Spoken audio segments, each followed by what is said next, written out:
All right, guys. So now we're starting trig ratios. Now, trig ratios are used to solve a right angle triangle. So that's the first thing we're pointing out. Trig ratios are used to solve a right angle triangle. And of course, the next thing we know we can use to solve a right angle triangle is Pythagoras theorem. Pythagoras theorem is actually Pythagoras theorem of the right angle triangle. So now we're learning that another tool that we can use to solve a right angle triangle is the trig ratios. So trig ratios are used to solve a right angle triangle. Now, solving a triangle means to find the length of an unknown side or the size of an unknown angle. Now, at least 3 dimensions of a triangle, length of a side or size of an angle must be known before calculation may be used to find a new dimension. So in order for you to use calculation to find out something new about a triangle, you must first know 3 things about that triangle. It is either you're going to know 2 sides and 1 angle, or 2 angles and 1 side, or the length of all 3 sides, but you must know 3 things about the triangle before you can use calculation to find out anything new. Stay with me. Now, the trig ratios, sine, cosine, or tangent are functions of an angle. So the input of a trig ratio or a trig function is an angle. All that is saying, if I say sine, it must be sine of an angle. If I say cosine, it must be cosine of an angle. If I say tangent, I must say tangent of an angle. So anytime I write sine, cosine, or tangent, the next thing I must write immediately after that is the angle. Stay with me.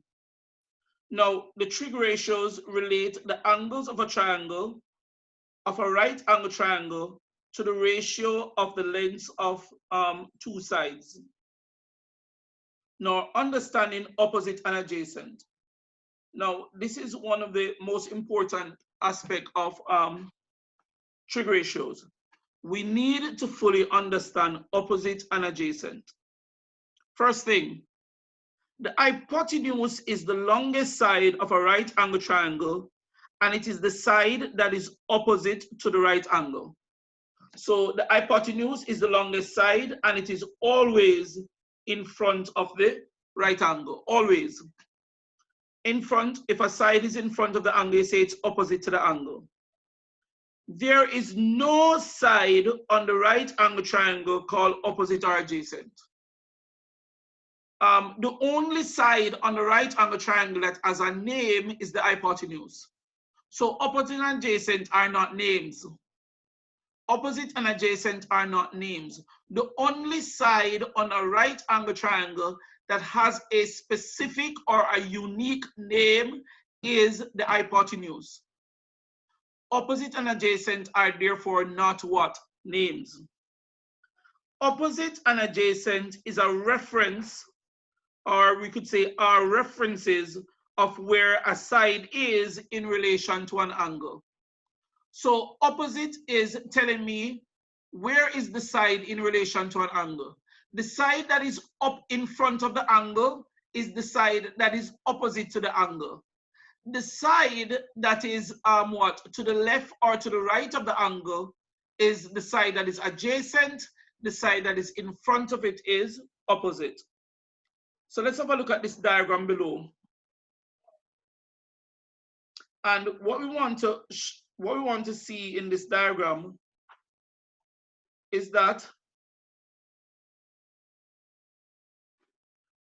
there are no sides, that opposite and adjacent are not sides. Opposite and adjacent actually change position.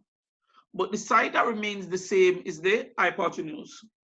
Ladies and gentlemen, the side that is in front of the angle theta is the side that is opposite to the angle theta. The side that is in front of the angle theta is the side that is opposite to the angle theta. Stay with me. The side that is in front of the right angle is the hypotenuse. Therefore, the other side, which is this side, is the side that is adjacent to the angle theta. So adjacent is either to the left or to the right. Opposite is on the other side. Adjacent in this example is to the left, the hypotenuse to the right, opposite is on the other side. So that is when we use theta as a reference. Now let us use alpha as a reference. The side that is in front of the angle alpha is the side that is opposite to the angle alpha. The side to the right in this case and to the left are the hypotenuse and the adjacent and the hypotenuse. The opposite is on the other side. So adjacent is either to the left or to the right of the angle. Opposite is on the other side. What else you should note from this diagram? Now, these two triangles are identical triangles. Please note, in the top diagram, the side AB is adjacent to theta. In the bottom diagram, the same side AB is opposite. So that is there to tell you, additionally, in the top diagram, AC is opposite, but in the bottom diagram, AC is adjacent. So opposite and adjacent change position depending on the angle, but the hypotenuse is always in front of the what? Right angle, and it is always the longest side. But opposite and adjacent changes position with the angle. If the angle is theta, AC is opposite. If the angle is alpha, AC is adjacent. Opposite and adjacent change position depending on the angle. All right. All right, so let's move on to the next page. All right, so the acute angles in a right angle triangle are formed by the hypotenuse and the side adjacent to the angle. The side opposite to an angle is the side that is in front of that angle. So we already said that. The side to the left and to the right, one is the adjacent, one is the hypotenuse. The side that is in front of the angle on the opposite side, that is opposite. These are our trig ratios.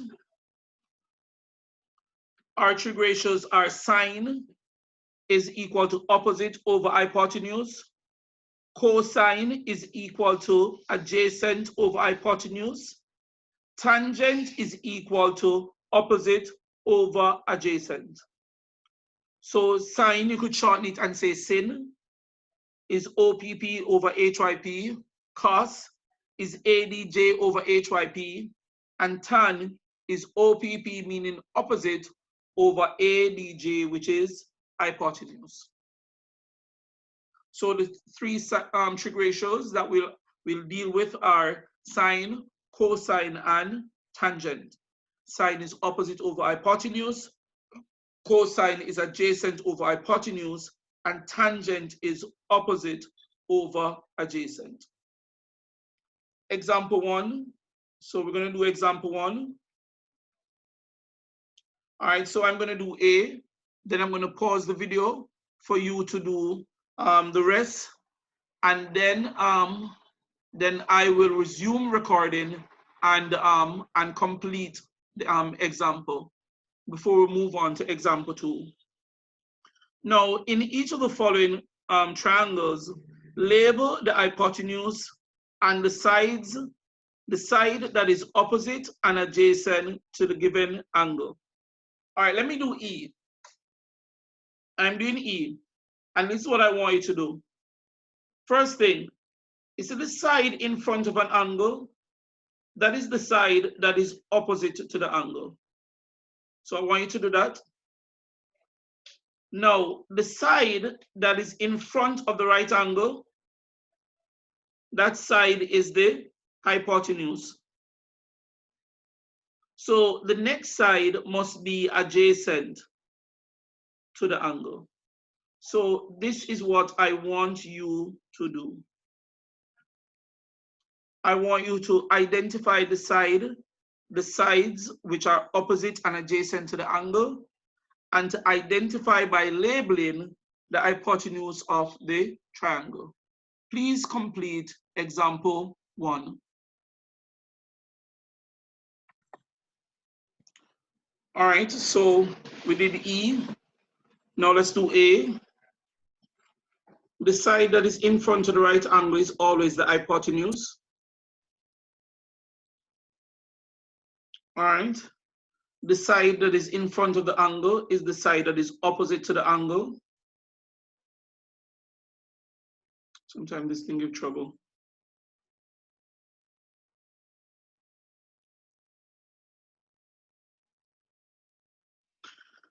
The side that's in front of the angle is the opposite side. So the next side must be adjacent. So the side that is in front of the angle is opposite. The side in front of the right angle is the hypotenuse. The other side is therefore adjacent. The side in front of the angle is always opposite. The side in front of the right angle is the hypotenuse. The other side must be adjacent. Opposite is in front of the angle. Hypotenuse is in front of the right angle. The other side is adjacent. All right, so that is the activity. I want to quickly have a look at example 2. I think we should do it. I think we should do example 2. So I'm going to quickly have a look at example 2. All right, this is example 2. And in example 2 says state the exact value of the sine, cosine, and tangent of the given angle. So I will do A, then I want you to do B and C. Is B and C alone? Yes, B and C. I will do A, then I want you to do B and C. Now, before I move to state the exact value of the sine, cosine, and tangent of the angle, I'm going to identify that the side in front of the angle is opposite. The side in front of the right angle is the hypotenuse. And therefore the other side must be adjacent. So the first thing I would do, I would identify that. The side in front of the right angle is the hypotenuse. The side in front of the angle is the opposite side. And the other side must therefore be adjacent. Now, sine is equal to opposite over hypotenuse. And therefore, I would say the sine of the angle theta, remember earlier I told you, after you write sine, cosine, and tangent, the next thing you must write is the angle. After you write sine, cosine, and tangent, the next thing you must write is the angle. So the sine of theta is equal to the opposite side, which is 4, over the hypotenuse, which is 5. So the sine of theta is 4 over 5. Then I'm going to say cos, cosine is equal to adjacent. Adjacent over hypotenuse. So therefore the cosine of theta, remember I said to you, after you write sine, cosine, and tangent, the next thing you must write is the angle. is equal to the adjacent side 3 over the hypotenuse, which is 5. Lastly, tangent is equal to opposite over adjacent. Then, therefore, the tangent of the angle theta, sine, cosine, and tangent, the input for those for sine, cosine, and tangent is the angle. So after you write sine, cosine, and tangent, the next thing you must write is the angle, is equal to the opposite side, which is 4, over the adjacent side, which is 3. All right, very quickly, I want you to complete the rest of this activity. All right, so let's have a look at B. In B, 15 is the side that is opposite. 17 is in front of the right angle, so it's the hypotenuse. The other side, 8, is adjacent to the angle. In C, 24 is opposite. 25 is the hypotenuse. And 7 is the adjacent side. Sine is opposite over hypotenuse. So therefore, the sine of the angle theta is opposite 15 over the hypotenuse 17. Cosine is adjacent over hypotenuse. So therefore, the cosine of the angle theta is adjacent 8 over hypotenuse 17. Lastly, tangent is opposite over adjacent. So therefore, the tangent of theta is opposite 15 over adjacent 8. All right. So the exact value of the tangent of theta is 15 over 8. In C, again, sine, and the more I write, this is the more I'm likely to remember it, is opposite over hypotenuse. So therefore, the sine of alpha is opposite 24 over hypotenuse 25. Cosine is adjacent over hypotenuse. So therefore, the cosine of alpha is adjacent 7 over hypotenuse 25.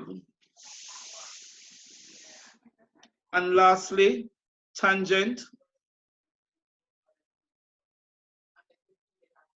is equal to opposite over adjacent.